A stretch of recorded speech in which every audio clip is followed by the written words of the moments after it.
세상의 모든 문제가 이제 돈하고 상당 부분 이렇게 연결이 되어 있다. 뭐 이런 얘기를 이제 해보려 합니다. 충분히 이제 사람들이 다 공감하고 동의하고 충분히 그러하다라고 생각하는 이야기죠. 우리가 살면서 절대로 이제 그러한 것들과 이렇게 무시하며 살 수는 없다라는 겁니다. 어느 이제 식당을 아는 사람은 이제 팬데믹 이후에 코로나 이후에 월세를 이제 1년 넘게 이제 건물주인에게 주지 못하고 있다가 이제 건물주인이 또 다른 이제 상가에 이제 세입자가 나가야 돼서 보전금을 만들어 줘야 되다 보니 어쩔 수 없이 이제 밀렸던 월세를 좀 주면 좋겠다 이렇게 얘기하면 이제 그 세입자는요 이때까지도 뭐 기다리고 또 기다려서 고맙기도 하지만 또 이제 갑작스레 이제 목돈을 이제 마련해야 되는 상황이 되다 보니까 머리가 많이 아프죠. 참 이제 씁쓸한 겁니다.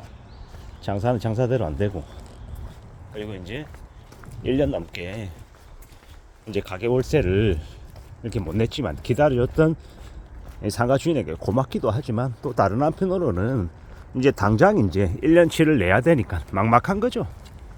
서로 이제 얼굴 붉히게 되고 서로 미안해하고 각각의 사정이 다 있는 건데 뭐라고 참 얘기하기가 참 쉽지 않죠. 돈이 좀 여유가 있었더라면 밀린 월세 한번 해결할 수도 있고, 어쩌면 이제 그 월세가 밀리기 전에 매달 꼬박꼬박 약정된 날짜에 줄 수 있었겠죠.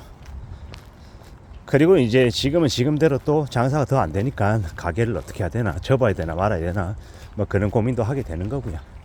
참 살아간다는 것 자체가 좀 서글픈 거죠. 그런 일들이 언제든 벌어질 수 있어서 우리는 항상 여윳돈을 마련해 놔야 된다라고 말은 하지만 참 그게 생각처럼 자기 바람이나 뜻대로 흘러가지 않는 경우가 많죠. 그래서 고민하고 그래서 어떻게 해야 되나라고 머리 아파하는 것 같습니다. 참 씁쓸한 인생이죠.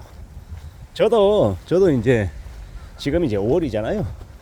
이제 4월달에 이제 급여가 이제 안 나왔었어요. 그러다 보니까 제 주변에 있는 동료들 얼굴을 보면 그닥 이렇게 표정이 좋지 못하죠. 또 어떤 이는 카드값이 밀렸다는 얘기도 이제 하는데 그런 얘기를 들으면 좀 씁쓸했습니다. 누가 누구를 도와준다, 챙겨준다 그런 것들조차도 마음의 여유가 있어야 되고 또 경제적인 여유가 있어야 가능한 거죠. 이게 불편하지만 현실이더라는 겁니다. 이러한 현실 속에서 우리가 살아가고 있는 거고, 그래서 불편하다 어쩐다 라고 막 얘기하지만 더 문제는 불가피하게 얘기할 수밖에 없는 상황에 놓이는 경우가 많더라고요. 누가 뭐라 해도 스스로 땀 흘려서 스스로 돈 벌어서 생활비 내고 또 여윳돈을 만들어서 또 저축하고 매달 흑자 인생을 만들어 가야 그래야 삶이 평온해지더라는 겁니다. 삶이 나아지더라는 겁니다. 그렇게 살아가려고 애쓰는 거 그거 말고는 별다른 도리가 없는 것 같습니다. 부모가 아주 경제적으로 여유가 있어서 재산을 많이 물려줄 수 있고 언제든지 필요하면 얘기해라 이럴 정도의 부모가 능력이 있다라고 하면 자식은요 믿는 구석이라고 해야 될까요? 기댄다고 해야 될까요? 뭐 그런 마음이 생겨서 되려 종국에는 안 좋을 수 있다 뭐 이런 얘기도 하지만 뭐 실제로 지금처럼 이제 사는 게 빡빡한 이 시절에는 부모의 재력이 좀 든든한 백이 되는 것도 사실이고요. 저도 제가 아는 지인, 그 지인은 항상 이제 그 지인의 이제 그 선배의 이제 표현이 있습니다. 엄마 뱅크라고요. 엄마 뱅크에서 인출하면 그래도 좀 충분하게 돈을 뽑아낼 수 있다. 뭐 이런 얘기들을 하는데 한편으로는 부럽죠. 부럽습니다. 서울에 이제 아파트를 몇 채 가지고 있고 처분하면 뭐 금액이 그래도 적지 않고 월세가 나오는 이제 아파트도 한 2개 있고 뭐 그런저런 얘기들을 하면 부럽기도 하고 참 저런 복은 타고나는 건가 보다 뭐 이런 생각들을 하는 거죠. 그 선배의 모친은 부동산 관련해서는 나름 그래도 뭐라고 해야 될까요? 그런 이제 감각이 있었나 봅니다. 그래서 여의도에 그리고 이제 광화문에 그리고 이제 용산에 뭐 여기저기에 이제 여러 채 이제 아파트가 되게 쌌을 때, 되게 저렴할 때 이제 샀었죠.